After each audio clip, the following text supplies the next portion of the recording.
Tomorrow, we're going to start to see these strong storms move in earlier than we had planned originally. Yeah, not early in the morning, though, but certainly earlier than what we thought. Early in the week, we thought it'd be Sunday. Yeah. Now it's going to be the afternoon into mid-evening Saturday. So Okay. we'll kind of break that down for everybody. Let me take you back outside one more time. There's your time frame for that impact weather. Widespread rain. Some of that could be briefly heavy. Watching the winds, though, with these storms. If we can get some strong gusty winds down to the surface, that would certainly trigger one or two severe thunderstorm warnings. We'll have to watch that very carefully during the afternoon tomorrow. And Daytona Beach, Port Canaveral right now running at 83 degrees over at Rusty's, and then back towards our Lake Dora camera there in Tavares, right around 90. Downtown Orlando, it's a sizzler. It is hot in the low 90s. Let's take a look now at that 7-day coastal forecast. You can see Saturday a 70% chance now for showers and thunderstorms, and then on Sunday great weather,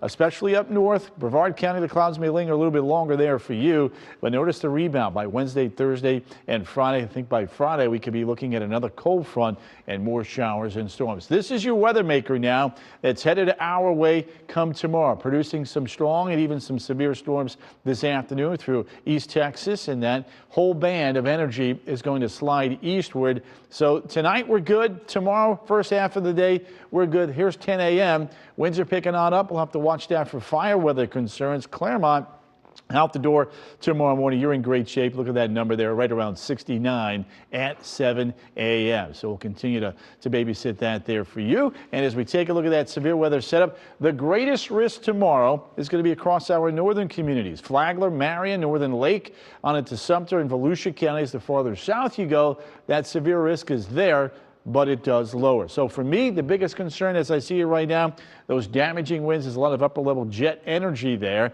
If the storms can grow vertically, and we may get some hail, tornado threat is low unless the sea breeze can work in.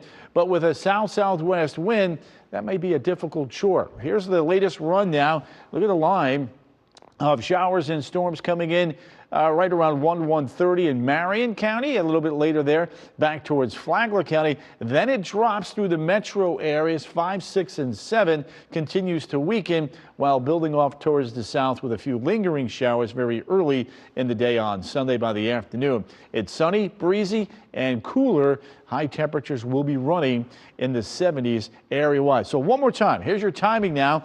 I would almost put 1 o'clock now at the latest HER model there. 1 to 4, 4 to 7, and then 6 to 9 down towards the south. Greatest rainfall amounts appear to be up to the north, with lighter amounts as that front continues to weaken while pressing south. Up north, clouds get in earlier. We're going to be in the high 80s. Down to the south, clouds get in a little bit later.